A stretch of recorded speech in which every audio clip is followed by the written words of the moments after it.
Right, so I'll get started. Good afternoon, everyone. Again, welcome to commonly used FOIA exemptions. This is the third in the Office of Open Government's training on Freedom of Information Act topics. We will have another training, which is scheduled for next Tuesday at 1 o'clock. That'll be facilitated by Chief Counsel Johnny Barton, and that will kind of be wrapping up our series. I'm sorry, this is our fourth of five, and that will be our fifth one. So that'll be wrapping up our series, and it's going to be nuts and bolts of FOIA. So it's pretty much bringing together an overview of everything we've done thus far. So if you missed any of the other trainings, there's an opportunity there. We are also presenting another FOIA training during Ethics Week. Sheree, DeBerry, and I will be presenting again. We'll be presenting on litigation, FOIA litigation, which will include affidavits and declarations, bond indexes, and we'll go over some FOIA cases that are of note. But today we're doing commonly used FOIA exemptions. And again, the instruction today will be myself, Niquelle Allen. I'm the Director of Open Government, and Sheree DeBerry, she's our attorney advisor and also our FOIA officer for the Office of Open Government and the FOIA officer for BEGA. So the course outline today will go as follows. I'm going to go over the 2021 FOIA report first. It details the district's comprehensive FOIA activity. If you're a new FOIA officer, you may not have participated in this before, but all FOIA officers are required to submit this report on behalf of their agency, and it reveals some information about where our activity is with respect to FOIA exemptions. So the next topic will be trade secrets. Attorney DeBerry will be going over exemption 1 with you, and then personal privacy. She'll also be going over exemption 2. I'll be going over the law enforcement exemption and the agency communication exemption, which are 3 and 4. So each year, the mayor requests from each public body and submits to the DC Council a report covering the public record disclosure activities of each public body during the preceding fiscal year. So we know public body means government agency or DC agency. So we're going to go over the statistics. That will be helpful in just letting us know what we're doing as far as exemptions. So I'll go over the total request, the exemptions that were used over 200 times, and the agencies with the highest number of requests. So you can access the 2021 FOIA report if you're curious, if I piqued your curiosity, at the Office Secretary's website, which is os.dc.gov, and you'll find the annual reports page, which will include the 2021 FOIA report, and all the FOIA reports should be there. So in the district, we had 9,655 total FOIA requests in 2021. Now, the agencies with the highest number of requests are Department of Health, which 518, Department of Employment Services with 456, Department of Consumer and Regulatory Affairs with 1,248 requests, followed by Fire and EMS, Emergency Management Services, which was 932. The DC Board of Elections had 232 requests. The Metropolitan Police Department had 1,766 requests. The District Department of Transportation had 390 requests in 2021. The Office of the Chief Financial Officer had 263 FOIA requests. The Department of the Environment, Energy and Environment, they had 634 requests, and the Office of Unified Communications had 369 requests. So looking at the subject matter these agencies cover, you can see why certain exemptions were used more than others. So even if your agency is not named among these, and you don't get as many FOIA requests as are listed here, it's important that you be aware of these, especially as we'll see the privacy exemption, personal privacy exemption, with which most agencies have some dealing with. So from the report, as I was about to say, exemption 2 was used the most. It's the personal privacy exemption. Amongst all agencies, that exemption was used 2,426 times in 2021. After that was exemption 3, which is a law enforcement exemption, which had several parts, but there were 1,235 uses of that exemption. After that was exemption 4, agency communication, 334, and exemption 1, trade secrets, was the next. So just a brief description of these exemptions for those who may not know. The trade secrets exemption, exemption 1, protects trade secrets and commercial or financial information obtained from a person that is privileged or confidential. Exemption 2, which is the personal privacy exemption, protects information about individuals when the disclosure would constitute a clearly unwarranted invasion of personal privacy. Exemption 3, which is the law enforcement exemption, it protects certain investigatory records compiled for law enforcement purposes, and that includes the records of DC Council investigations.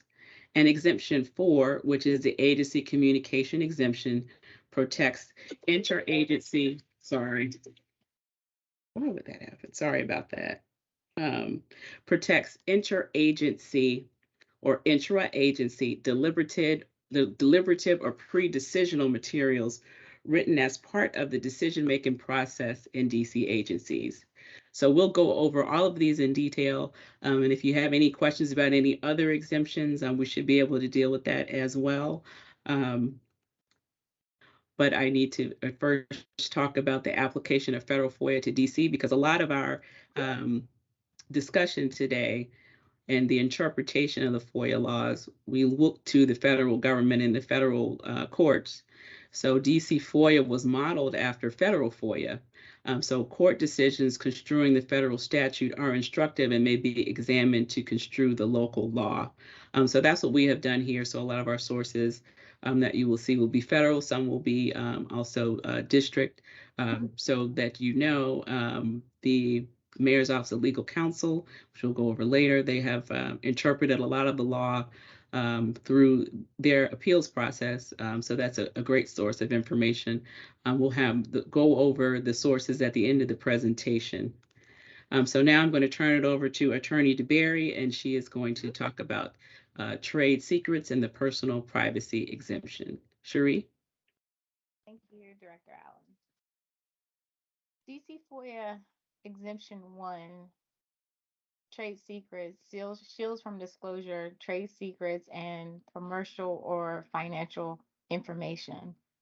In order to withhold information by applying Exemption 1, you must show that the information is in fact a trade secret or commercial financial information. You have to then determine whether the information was obtained from outside the government. It cannot be information that was developed or created within the federal government, within your government agency. And lastly, you have to determine whether the disclosure of the information would result in substantial harm to the competitive position of the person from whom you obtain the information. Next slide, Niquelle. The protection of proprietary interests from public disclosure.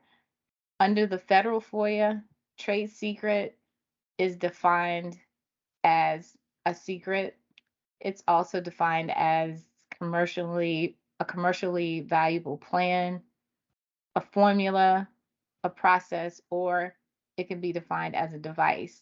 And if the device is used in the process of trade commodities, and that can be said to be the end product of either innovation or substantial effort. And this more discussion can be found in the Public Citizens Research Group versus FDA case, and it's cited here. The DC Circuit has also instructed that the terms commercial and financial be accorded their ordinary meanings. Commercial, for example, would be like a profit-driven organization or company, a private enterprise, and financial is basically finances, money, economics, the ordinary meaning. That's how those two terms are defined. And exemption 1 has also been interpreted to require both a showing of actual competition and a likelihood of substantial competitive injury. So those are the steps that you need to look at when you're focusing on exemption 1, defining trade secrets, defining commercial and financial, and also looking to see if there was a substantial competitive injury. Next slide, Niquelle. The clear definition for exemption 1, trade secrets and commercial or financial information obtained from outside the government to the extent that disclosure would result in substantial harm to the competitive position of the person from whom the information was obtained. After the determination is made as to the type of information, whether it's trade secret or commercial, financial, and substantial harm has been determined, you must determine whether confidentiality, you must determine whether the information was confidential or not. And you ask yourself, when does information provided to a federal agency qualify as a confidential, or in our case, into a district agency? When does it qualify as confidential? So after you determine the type of information, trade secret, commercial, financial, you look to the injury, substantial harm to the competitive position, and then you have to ask yourself, is this information confidential? Next slide, Niquelle. The Supreme Court has held that information is confidential and protected where the information is customarily kept private or is closely held, and where the receiving party provides some assurance that the information will not be disclosed. And we'll go into that a little further regarding the assurances. Next slide. The Department of Justice has guidance to determine whether the information is confidential or not. And their equivalent, their exemption is federal exemption 4 is the same as our DC FOIA exemption 1. So this is a good guide. This is a guide that you should use to determine whether or not the information is confidential. And it's 3 questions, 3 sets of questions that you have to ask. The first question is, does the submitter customarily keep the information private or closely held? If your answer is no, then the information is not confidential. If your answer is yes, you move on to question 2. Did the government provide an express or implied assurance of confidentiality when the information was shared with the government? If your answer is no, you move on to question 3. If your answer is yes, then the information is in fact confidential. Next slide, Niquelle. The third question, were there expressed or implied indications at the time the information was submitted that the government would publicly disclose the information? If your answer is no, the information is confidential. If your answer is yes, then, and no other countervailing factors exist, then your information is confidential. If the government is silent and you don't know whether the government had an assurance to disclose the information or not, then you look to the routine practice of the submitter. What is the submitter's behavior? Does the submitter keep this information confidential? Does the submitter keep this information closely held? Then you make your determination based on the submitter's behavior. Sheree, we have a question from the chat. Helen asks, how much is protecting trade secrets up to us to determine, and how much should we go to the owner of the quote secrets to determine how secret they actually are? DC FOIA doesn't specifically spell it out, but on the federal side, when they have a process. It's a submitter process where, say, for instance, a company, someone requests a contract, and that process on the federal side, you in turn would contact the company and let them know there's been a FOIA request requesting this contract.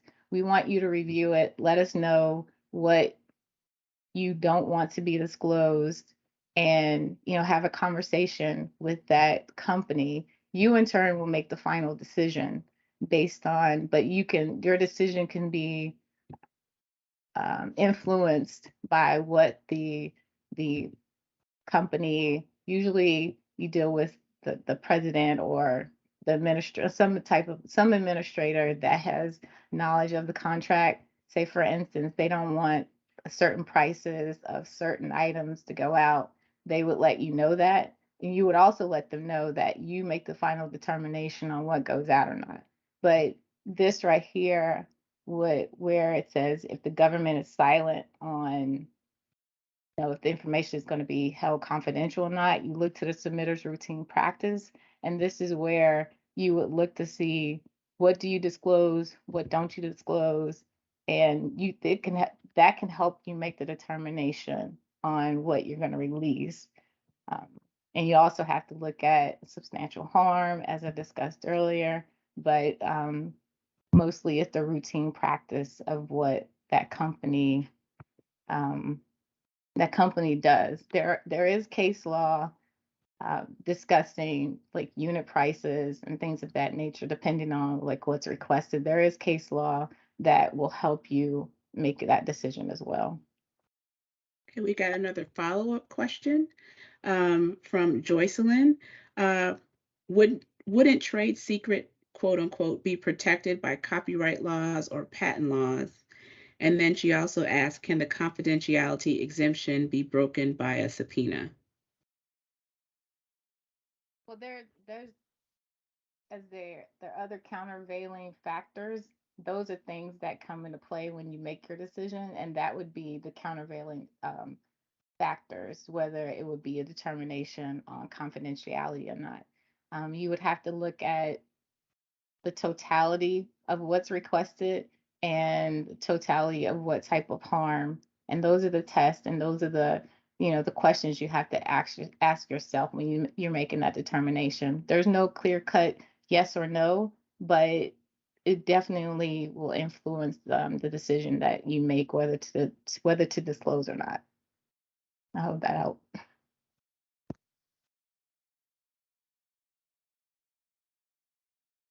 Any more questions? No, that's all. Okay. That is it for trade secrets. Now we're going to move on to the personal privacy exemption, Exemption 2. And Exemption 2 is the equivalent to Federal Exemption 6. That's their personal privacy exemption. Next slide, Niquelle. Exemption 2 is information of a personal nature where the public disclosure thereof will constitute a clearly unwarranted invasion of personal privacy. And that can be found at DC Code 2-534A2. Some examples, case studies of personal privacy. The first case we will look at is Hines versus Board of Parole. DC FOIA exempts the release of pre-sentence reports, academic records, mental health assessments, and other records pertaining to prison inmates' applications for minimum sentence reductions. The second case we'll look at is Fraternal Order of Police versus District of Columbia. DC FOIA exempts personal information of public employees unless the requester shows that the withheld information will shed light on an agency's performance or otherwise let citizens know what the government is up to. Next slide.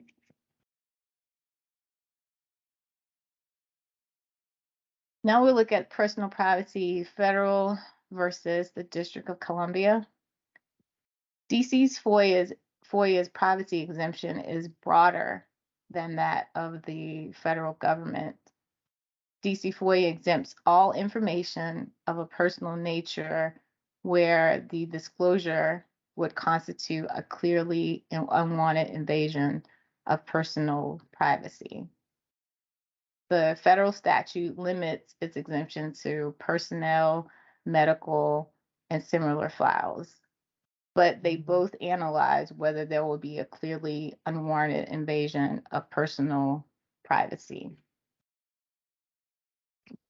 But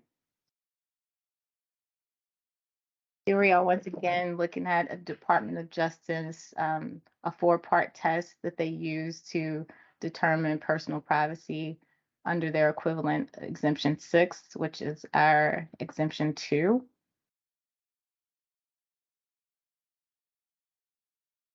First, you have to determine if, in fact, you have a privacy interest. Determine whether the information at issue is a personnel is within a personnel file, a medical file, or similar files. But I will have to say, when you're looking at similar files on the federal side, it does broaden the reach for privacy. For example, identifiable audio or identifiable video files may be included under similar files. So the reach is a little broader than what it looks when you're just saying personnel versus medical. There are other files that could be considered personal privacy, but under Exemption 2, DC, all information has the possibility of being personal privacy.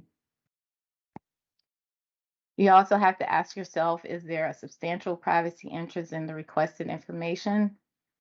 Here you balance the analysis, you balance whether the disclosure would compromise a substantial interest as opposed to a de minimis privacy interest. If there is no significant privacy interest, then the information may be released, depending on the circumstances, of course. But if you're looking at a de minimis interest, it's not going to be very harmful.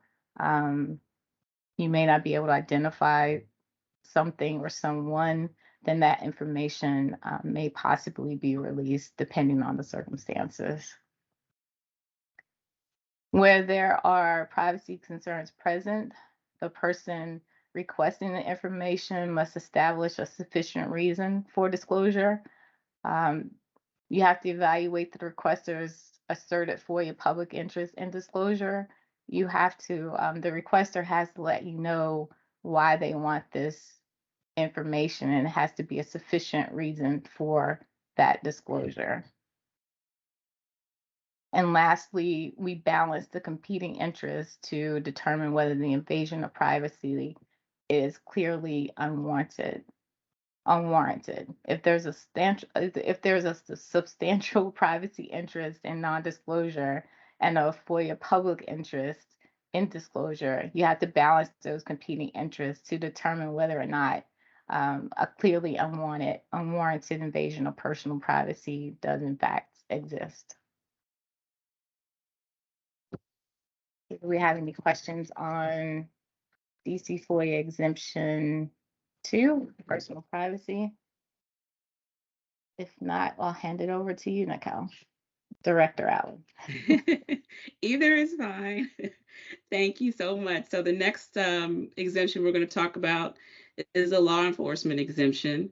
So there are kind of three subparts to that that you're going to look at. If the exemption applies, would the release of the information interfere with an investigation? Would it interfere with the right to a fair trial, or does it implicate personal privacy? So the law enforcement exemption is as follows. DC FOIA exempts certain investigatory records compiled for law enforcement purposes, including the record of DC Council investigations. The exemption allows non-disclosure when the disclosure would interfere with enforcement proceedings or counsel investigations, deprive a person of a fair trial, constitute an unwarranted invasion of privacy, disclose the identity of a confidential source, disclose investigation techniques, or endanger the lives of law enforcement officials. And that's set forth in the DC Code Section 2-534A3. Now, the exemption only applies to investigatory records that are compiled in the course of a specific investigation, and that focuses on specific individuals and acts. This is significant, again, because you're first looking at, well, what is an investigatory record? Well, a record that it's compiled for that purpose would be considered investigatory. So there may be times that other records can attach to that, but generally, DC FOIA looks at the purpose that the record was created. And the case we have cited there is Fraternal Order of Police v. DC. There are a lot of Fraternal Order of Police v. DC cases. So this particular one held that records concerning the use of a breathalyzer were exempt only if the documents requested were compiled for law enforcement purpose, and the disclosure of the documents would interfere with the enforcement proceedings. And that's, I'm sorry, that's DeBerry versus Washington Post. Law enforcement records are exempt only if their release would also result in the interference with enforcement proceedings or cause one of the other results described in the statute. So this is what you're going to have to look at when you're analyzing this record to see if it falls under this exemption. So the threshold requirement is whether the record was compiled for a law enforcement purpose, not some other purpose. Courts have held that the law enforcement purpose encompasses a wide variety of records and information. You can see that in the case of a police report, for example, where it has attachments. While those attachments may have not been compiled for an investigatory purpose, those records can be attached to as an essential part of the actual investigatory record.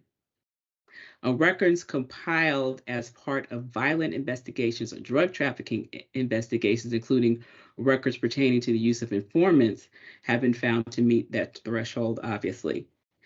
Records compiled as part of investigation into nonviolent illegal activity have also been found to satisfy this threshold, as have records used in efforts to prevent wrongful activity. So again, this is your traditional police report and related investigatory records. So this is really for law enforcement agencies. So it's those agencies are given more deference as to their definition of what is actually a record compiled for investigatory purposes. Courts have also found this threshold requirement satisfied for non-investigatory records when they involve a law enforcement purpose, such as law enforcement manuals, but have denied protection when the agency failed to establish a sufficient connection between the records and any law enforcement function. So again, the document may not have intrinsic value as a law enforcement record, but if you are able to make the argument that the record may be attached to an investigation or something else that is seen traditionally as a law enforcement function, then you may be able to withhold the record or redact the record under this law enforcement exemption. And again, I'll just back up a little bit. In our earlier, I think our first training, we did talk about the actual redaction process. We talked about withholding records. So for these exemptions, you would be going through that process, making the decision about whether to redact, making the decision about whether to withhold in its entirety. But again, we're here just to back up that these exemptions, we're giving you the reasons, the analysis that you need to follow when making the decision. But as a FOIA officer, always know that is your decision about whether or not to release the records. That solely rests with the FOIA officer. So don't feel pressured one way or the other by your director, by general counsel. The decision is supposed to rest with the FOIA officer in all of these matters. So back to the law enforcement exemption. As I said, courts grant agencies wide latitude in defining their law enforcement purpose.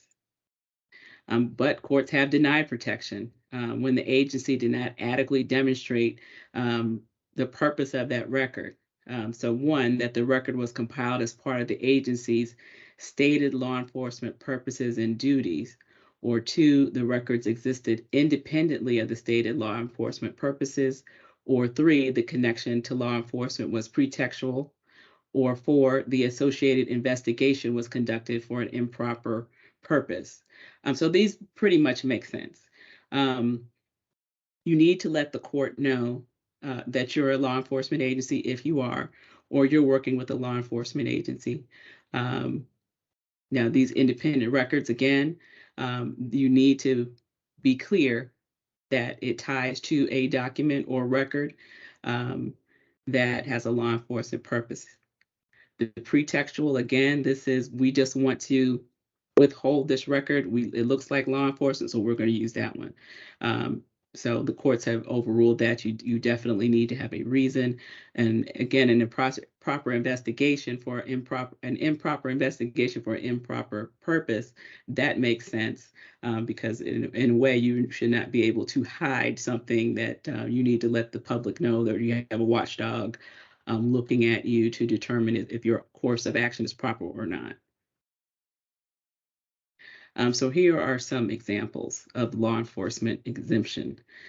So the Committee on the Judiciary report said DC FOIA seeks to strike a balance for maximum disclosure, even of law enforcement information, but not in cases where the information would endanger people, interfere with due process, or severely hamper law enforcement effort. So it makes sense that law enforcement agencies in particular would not have to release everything because it would or could compromise the actual investigation. Examples also when that would endanger the lives of people. We have a lot of things that happen here in the district that are in real time, that we create records, whether it be email, whether it be telephone, text messages. So when we are articulating this law enforcement example, it's important to state the actual value of the information. So if it's an ongoing investigation of something is happening, it goes without saying that you need to you would let the court know the result of releasing the information and why you made the decision. Another example is the Mayor's Office of Legal Counsel case. There are two of them. And as I stated earlier, this is a great source of information, these FOIA appeals. So the MOLC, and I'm using MOLC to mean all iterations of the Mayor's Appeals Group because it has been with the Office of General Counsel before. So I'm just saying MOLC to encompass all of those entities. So the MOLC ruled that an investigatory records in a 6-year-old murder case are exempt from disclosure if the charges and criminal litigation are still possibilities. So again, that makes sense. This is an ongoing investigation. This could impact the outcome. So the MOLC has said that record can be withheld. They have also held that the privacy interests of police and the crime victim's family mitigate against releasing a videotape murder confession that was never admitted into evidence against the accused when the tape was sought by a news reporter. So again, privacy, as Attorney DeBerry spoke of, is that balancing test. The public's right to know, the public interest versus the privacy interest. In the law enforcement context, you still have to do that same type of analysis. The test is different, as I will get into. But again, on appeal, the Mayor's Office of Legal Counsel is again going to look into the impact of the disclosure and weigh it against the public's interest. The MOLC has also held that disclosing a police officer's records regarding an investigation into her alleged drug abuse when no disciplinary charges were brought and absent allegations that the investigation was withheld would serve no public purpose. DC FOIA provides that all complaints and other specific police reports shall be open for inspection. This section shall not operate to permit non-disclosure of information of which disclosure is authorized or mandated by other laws. So in this case, the names of 70 police officers and information about criminal charges filed against them was required to be disclosed under Section 5-113.06 of the code. So this is a case where the public's interest in knowing whether their law enforcement officers had a clean record outweighed the privacy interest in this case, and then the law enforcement exemption could not apply. So that's a good segue into the actual law enforcement exemption 3C, which is personal privacy. It's somewhat different than the one Attorney DeBerry described, but exemption 3C provides for exemption of disclosure of investigatory records compiled for law enforcement purposes, including the records of counsel investigations, etc., Office of Police Complaints, but only to the extent that the production of such records would constitute an unwarranted invasion of personal privacy.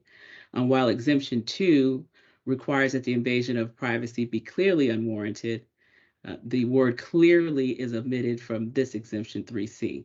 Thus, the standard for evaluating the threatened invasion of privacy interest under Exemption 3C is broader than under Exemption 2. Records pertaining to investigations conducted by MPD are exempt from disclosure under this exemption if the investigation focuses on acts that could, if proven, result in criminal or civil sanctions. So the exemption applies not only to criminal enforcement actions, but to records compiled for civil enforcement purposes as well. So determining whether a disclosure of a record will constitute an invasion of personal privacy, again, requires the balancing of one's individual privacy interest against the public interest in disclosing the information. So that's a balancing act that the FOIA officer will have to engage in when deciding the status of that record and whether or not it should be withheld under this exemption. Absent substantial allegations of wrongdoing, courts generally recognize that law enforcement personnel have a privacy interest in non-disclosure of their names due to the potential for harassment or embarrassment if their identities are disclosed. We list several cases regarding that. The last one states that a clear privacy interest exists with respects to names, addresses, and other identifying information, even if it's already available in other public filings. And our office has argued that this should not apply to body-worn camera footage. It has been redacted from that footage based on this exemption, but we've argued that since they're out in public and this is what the eye can see, that it wouldn't fall under the law enforcement exemption. But that's a very narrow set of records. Now I'm going to move on to agency communication exemption. Now this is one that most FOIA officers will have some experience with. It concerns interagency or intra-agency memorandums or letters, and also concerns litigation-related exemptions, which I will discuss next. So it's found in DC Official Code Section 2-534A4. This exemption excludes from disclosure interagency and intra-agency memorandums or letters, including memorandums or letters generated or received by the staff or members of the council, which would not be available by law to a party in litigation with a public body. So within this, there are litigation website-based exemptions. The DC Official Code 2-531A4 provides an exemption from disclosure for privileges which could be asserted in litigation. So that is deliberative process privilege, attorney-client privilege, and attorney work product. I'm going to be focusing mostly today on deliberative process privilege because it ties into the exemption itself.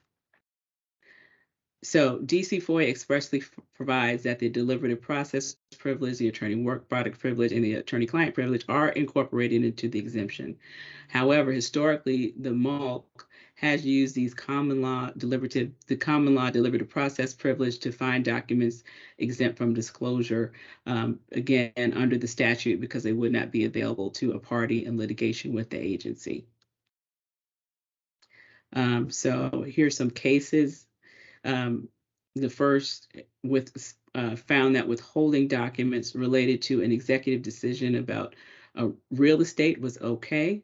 This is Show Company Redevelopment Corporation versus Office of the Assistant City Administrator for Economic Development. We have another case that found withholding memoranda from a hearing examiner whose recommendation was rejected by the superintendents of school. The final arbiter of the decision was okay. That's Alonzo Williams versus Office of the Superintendent.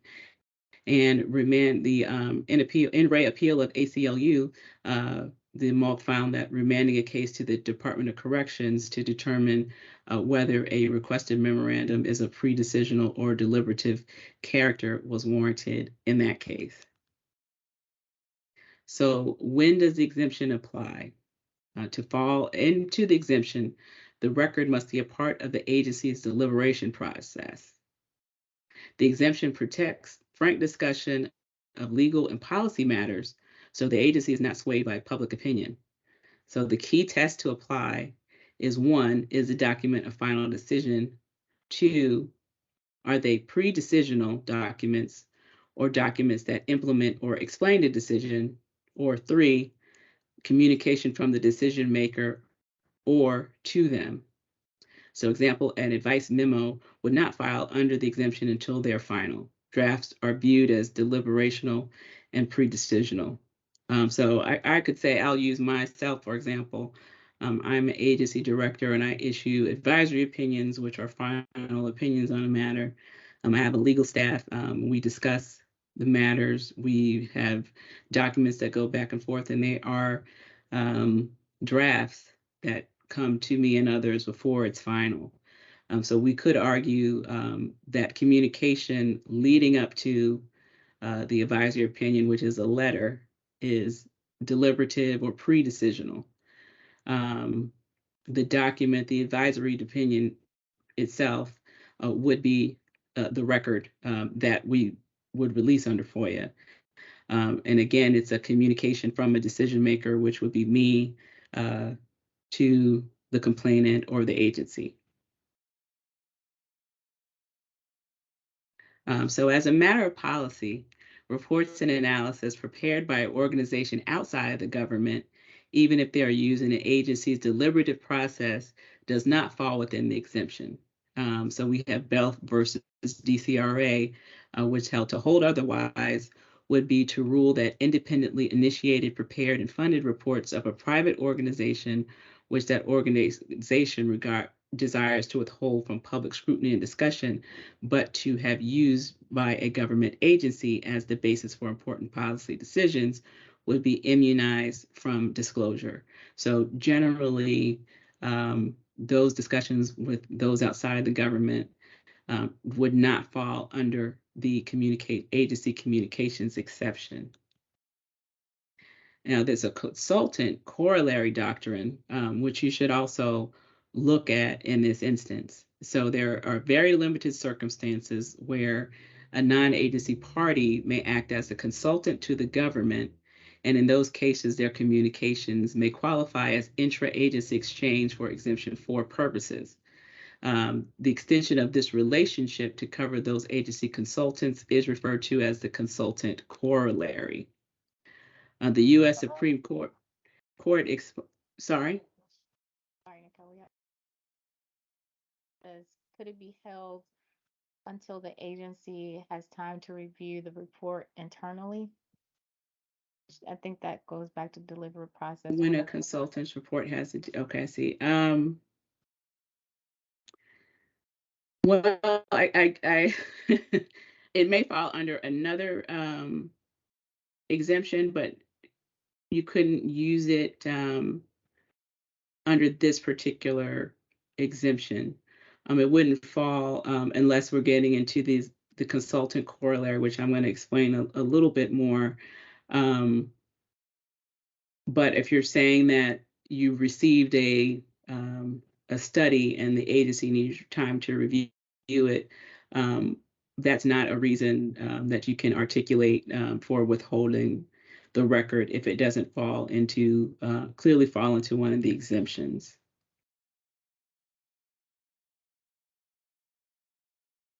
However, again, there's a consultant corollary is basically when a consultant is acting as a government employee. So in that instant with the consultant corollary,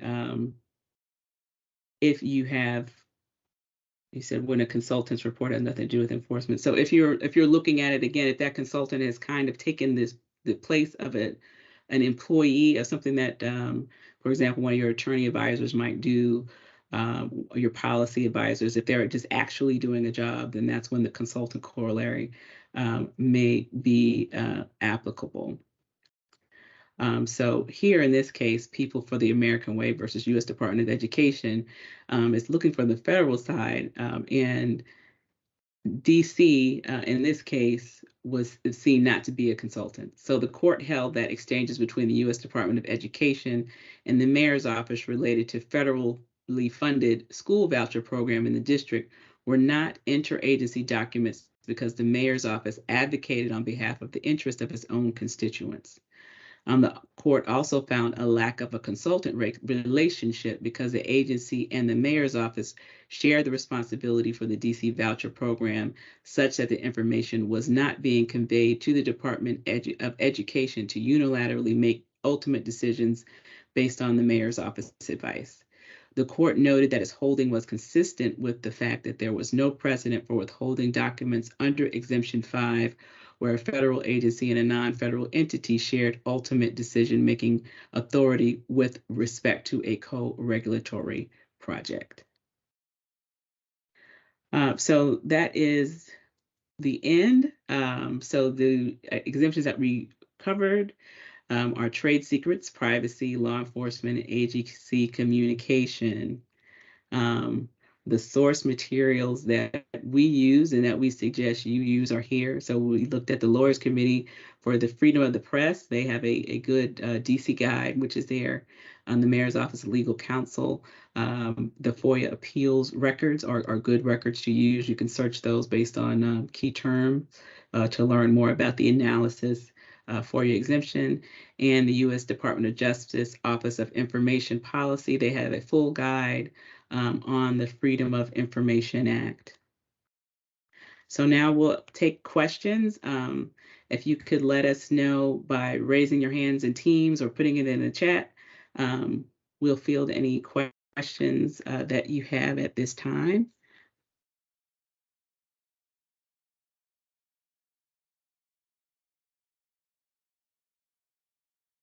So if you could raise your hand in the chat, someone has to unmute you, so to speak.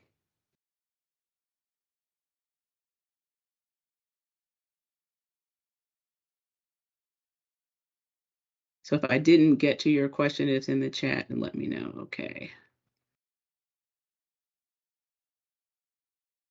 So we have Ebony. I think yeah, go ahead, Ebony. Hi.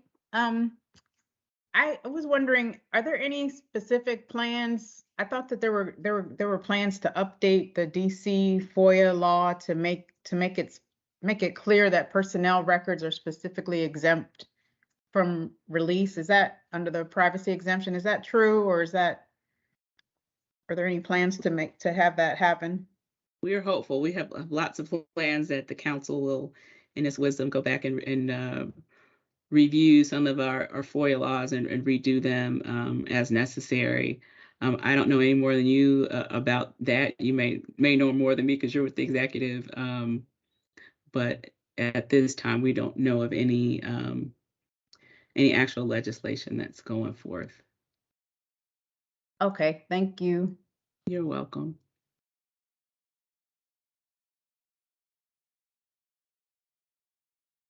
Any other questions, concerns, gripes? Okay, I don't see any. But again, I will just invite you all to our FOIA training next week with Chief Counsel Martin. He'll be doing the nuts and bolts of FOIA. It's on next Tuesday at 1 p.m. That will be the last in our series. And then again, Attorney DeBerry and myself, we will be presenting during Ethics Week. Sheree, do you remember the date? I don't remember the date. I think it's October 13th. Okay, October 13th. And we also have Open Meetings Act training as well. If any of you all are also administrative points of contact for boards and commissions, we have a training on Thursday at 3 o'clock that Chief Counsel Barton is doing, and attorneys DeBerry and Weil are doing a training at 3 o'clock on Tuesday on the Open Meetings Act and parliamentary procedure. So if you are interested in any of those topics, even if they don't fall in your wheelhouse, you are of course welcome to attend. And I don't see any more questions, so I guess we can adjourn at 1:53 p.m. And of course, if you ever have any questions or if anything's unclear, please reach out to us. We will put the link in the chat to the PowerPoint. And we hope that you all have a great rest of your day, and thanks for joining. Thanks, Niquelle. Bye, everyone.